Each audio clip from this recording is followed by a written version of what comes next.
Today, we are diving into a really interesting book by Chris Biorvi called Inside the Leader's Mind. Basically, it sets out to create a kind of psychological user manual for, well, one of the most talked about and controversial figures in the world today. And the book really kicks off with this huge question. For a minute, let's just set aside all the politics. This is about recognizing patterns. Is it possible to build a model that can actually anticipate what someone will do next based on a deep understanding of their psychology? That's the challenge the book takes on. And this quote?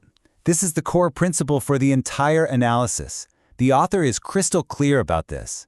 The point here isn't to justify anything or to condemn it. It's about trying to understand the psychological source code. Because, if you can understand the code, you have a pretty good shot at predicting what the program is going to do next. So, Section 1, the Psychological User Manual. How exactly do you build something like that? Well, the book's whole premise is that a leader's public actions aren't just random chaos. They're actually the output of a really deeply ingrained psychological operating system. And here it is, the central idea of the book. It argues that really severe wounds from childhood create these incredibly durable, often unconscious patterns that drive behavior in adulthood. It's almost like a kind of psychological archaeology, If you dig up those formative experiences, you might just find the blueprint for the person they become. All right, so let's get into the source of that programming. The book hones in on two really deep, formative wounds from Donald Trump's childhood that it claims set the entire stage for everything that came after. And this slide really lays out the stark contrast at the heart of those childhood wounds. On one side, you've got the father, Fred Trump. The book describes him as this brutal patriarch who demanded his sons be killers and would punish any sign of weakness. And on the other side, you have the mother, Marianne. After a very serious illness when Donald was just 2, she became what the book calls a ghost. She was physically there, but emotionally, she was gone. So what's the direct result of all that? The book argues that with a cruel father and an absent mother, a child learns a truly terrifying lesson, that his true self, with all its needs and vulnerabilities, is basically worthless and unsafe. So to survive, he has to build what's called a false self, a tough, dominant, high-performing mask. It's designed to win his father's approval and to protect him from a world where there's no maternal comfort. Okay, so if those wounds created the programming, what does the adult operating system actually look like when it's running? The book argues that it shows up in a few core, very predictable patterns. The book boils it all down to these 3 core drivers.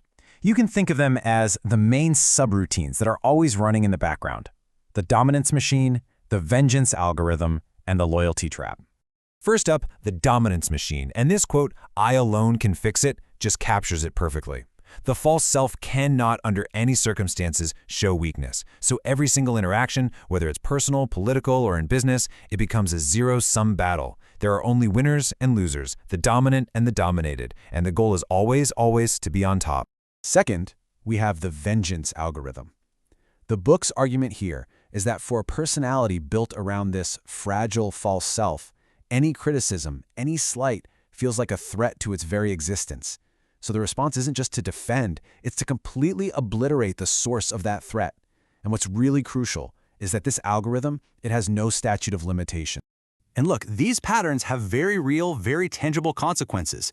$443.2 million.